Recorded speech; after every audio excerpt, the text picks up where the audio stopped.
예, 뉴스탑10이 꼽은 5위부터 먼저 살펴보도록 하겠습니다. 국민의당 안철수 대표와 진중권 전 교수가 최근에 다시 만났습니다. 이 자리에서 두 사람이 문재인 정부의 실적을 지적하면서 현 정부의 맹공을 퍼붓었다고 하는데요. 그 영상이 오늘 공개가 됐습니다. 같이 한번 만나보겠습니다. 이번 사태 보면서 조폭 문화가 생각났습니다. 정부 여당이 어떤 이념이나 가치가 중요하기보다 오히려 조폭 문화적으로 생각하고 행동하는 것이 아닌가. 이 정권은 정말 깨끗하다 이런 얘기를 하잖아요. 솔직히 말하면 역대 정권 중에서 청와대 사람들이 이렇게 많이 기소된 정권이 있었습니까? 수석부터 뭐 행정관부터 뭐 비서부터 라인 뭐 옵티머스 뭐 유재수 사건 등등등등 계속 터져나오는데 이 모든 비리는 권력 비리가 아닌 거죠. 그러니까 이게 말이 안 돼요. 두 사람의 주장이니까 주장 그대로 한번 들어볼까요, 연정에? 네. 조폭문화 같다. 청와대 사람들이 가장 많이 재판에 넘겨진 정권이다. 근데 조폭문화 같다는 걸 왜 이렇게 협공을 하는 거예요? 그러니까 결국 이제 지금 두 사람이 아마 이번에 세 번째 만나는 것 같아요. 특히 지난번에 이제 그 국민의당 가서 진중권 교수가 이제 강의하기도 하고, 그래서 이번에는 이제 유튜브를 통해서 이제 대담하는 그 장면이 나갔는데요. 이 조폭 문화를 하는 게 뭐냐면, 조폭들 같은 경우는 네 편, 내 편을 일단 가르지 않습니까? 갈라놓고 내 편이 아닌 사람에 대해서는 가차없이 폭력을 행사하고 어떤 면에서 말살을 하려고 하는 것이죠. 이제 그런 부분들을 이제 현 정부의 어떤 빗대서 이야기를 하는 것 같습니다. 특히 문재인 대통령의 취임사를 보면 정말 어떤 국민 통합에 그 문재인 대통령이 그날 이런 이야기를 했습니다. 바로 이 시간부터 이제 대한민국은 하나다라는 이야기를 하면서 결국 통합의 정치, 협치의 정치를 하겠다고 국민들한테 약속을 했거든요.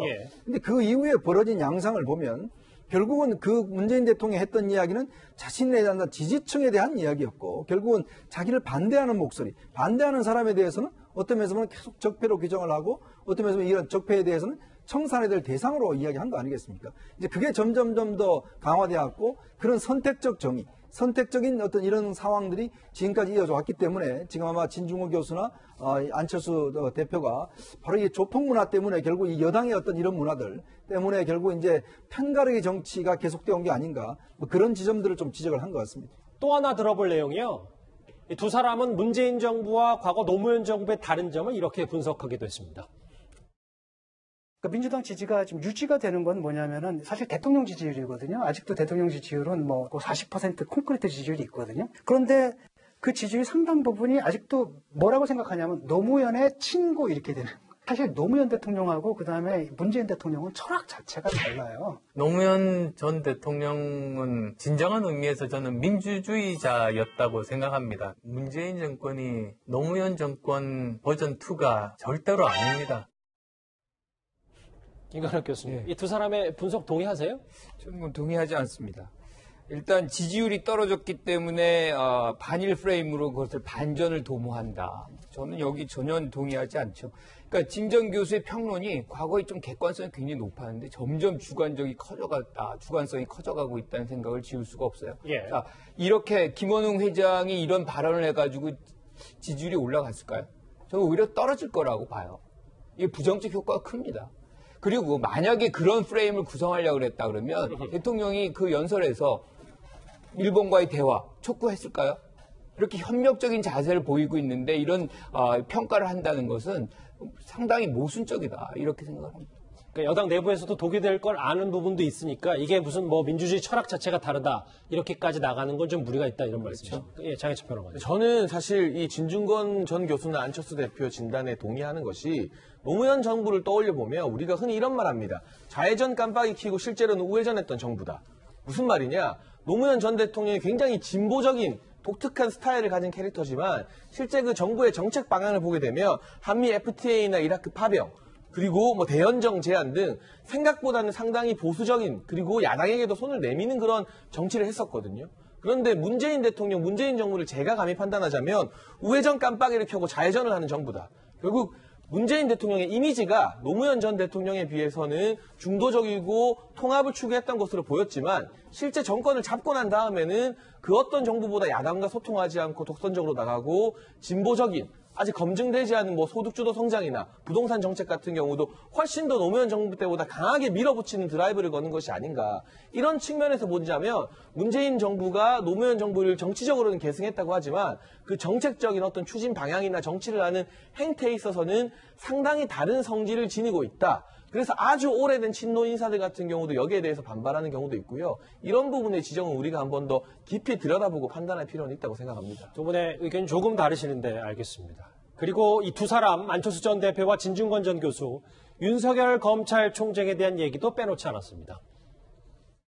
정부 여당에서 그렇게 자주 하던 적폐청산 이야기를 이제 더 이상 하지 않고 있습니다. 자기들이 적폐니까. 윤석열 총장을 처음에는 순견이나 애완견으로 생각했다가 맹견이라고 판단이 되니까 가혹하게 지금 대하는 것 아니겠습니까? 그러면 이 정권이 생각하는 검찰개혁의 목표 자체가 순견이나 애완견을 만드는 것이라는 게 그냥 밝혀진 거라고 생각합니다. 조국부터 모든 사람들이 다 찬성한 거예요. 그때는 박수 친 거 아니에요? 잘한다 하는데 역시 뭐 이렇게 박수 치다가 그 칼날이 자기들한테 딱 와버리니까 이제 말을 바꿔버리는 거죠.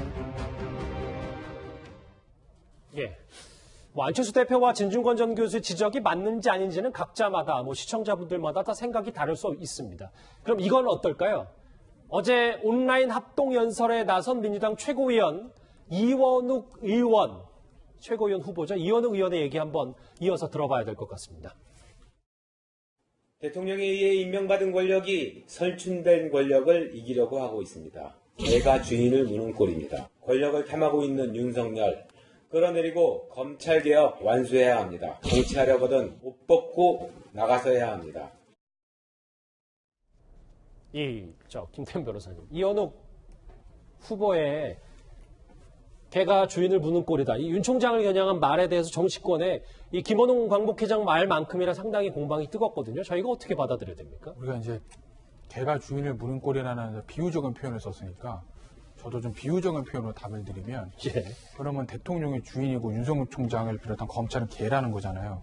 우리 예전에 검찰을 비판할 때 가장 많이 쓰는 표현이 뭐죠? 정권의 신여, 정권의 충견, 보수 정권이든 진보 정권이든 임명하면 임명에 받은 대통령에 충성해서 정권의 어떤 비리에 눈 감아버리는 그런 검찰. 그런 검찰을 국민들이 가장 안 좋게 보지 않았습니까? 그래서 나오는 얘기가 정권의 신여, 정권의 충견. 여기서 견이 개입니다. 그 얘기거든요. 그러면은 이원욱 의원이 최고위원 후보죠. 의원이 원하는 검찰의 상은 정권의 충견을 원하시는 건가요?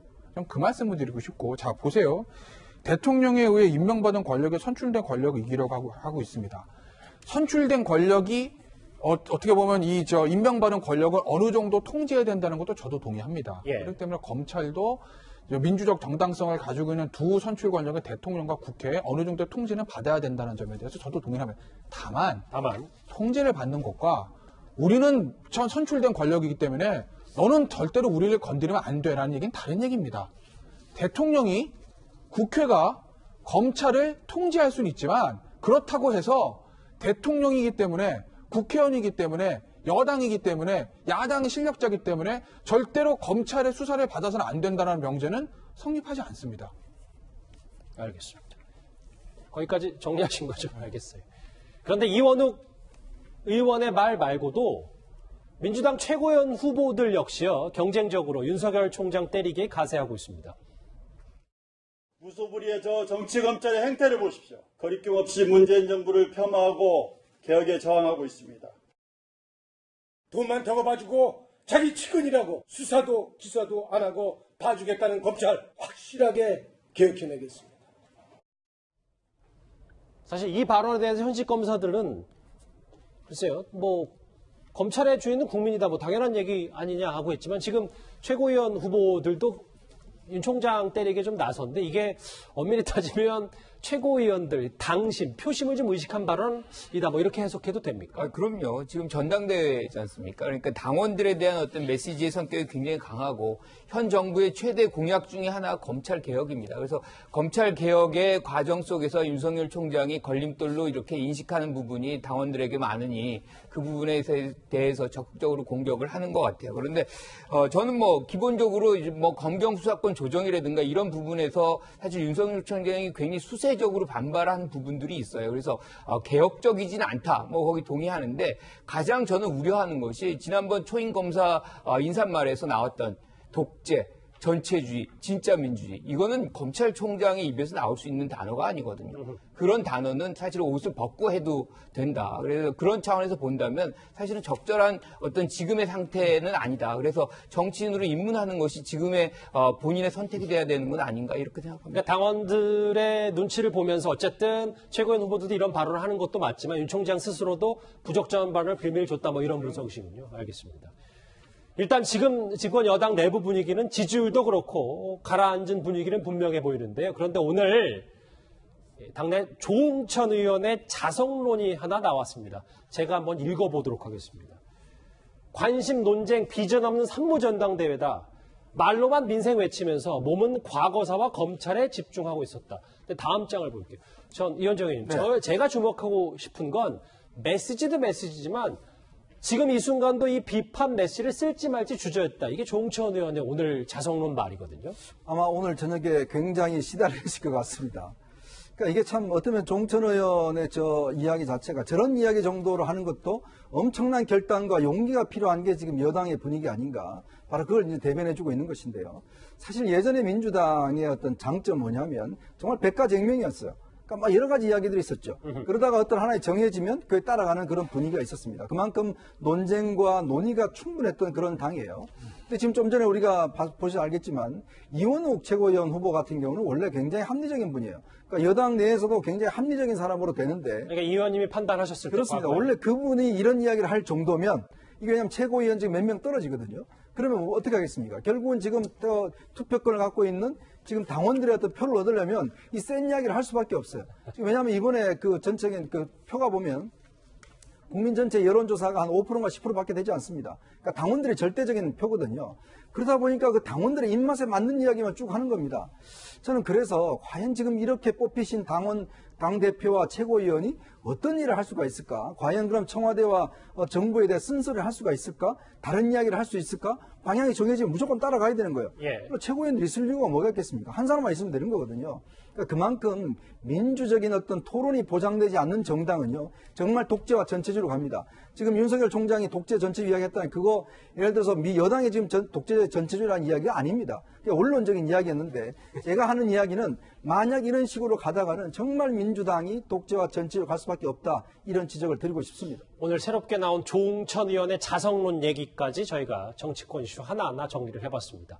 자, 다음 주에 남았는데요. 그 전에 지금까지 들어온 시청자들의 목소리 하나하나 들어보도록 하겠습니다. 첫 번째 댓글 볼까요? 적폐천산 외치고 적폐몰이하던 사람들, 오히려 그들이 적폐였음이 드러나고 있다. 예, 다음 거 볼까요? 광복절에 광복회장이 친일 청산하자는데 그게 무슨 논란이냐? 오히려 도둑이 재발저리는 거 아니냐? 라는 의견도 있으시고요. 예. 나는 생계 때문이고 남은 민족 반역자냐? 변시대 기재 김원웅 광복회장의 내로남불 보기 불편하다는 말씀도 있습니다. 예? 정광훈 목사 얘기하는 것 같은데 이렇게 민폐 끼치는 목사는 처음이다. 마지막 보겠습니다. 여행 가라 외식해라 쿠폰 뿌려놓고 원인 제공 정부가 해놓고 이제 와서 교회 탓하는 것도 나쁘다. 각각의 의견들이 들어왔습니다. 오늘 휴일임에도 많은 댓글 감사드립니다. 바로 이어서 실시간 검색어도 만나보도록 하겠습니다. 오늘 실시간 검색어는 주로 거의 코로나 관련 이슈인데요. 그런데 이제 배우 강소라 씨가 오늘 깜짝 결혼 소식을 발표하는 게 좀 눈에 띕니다.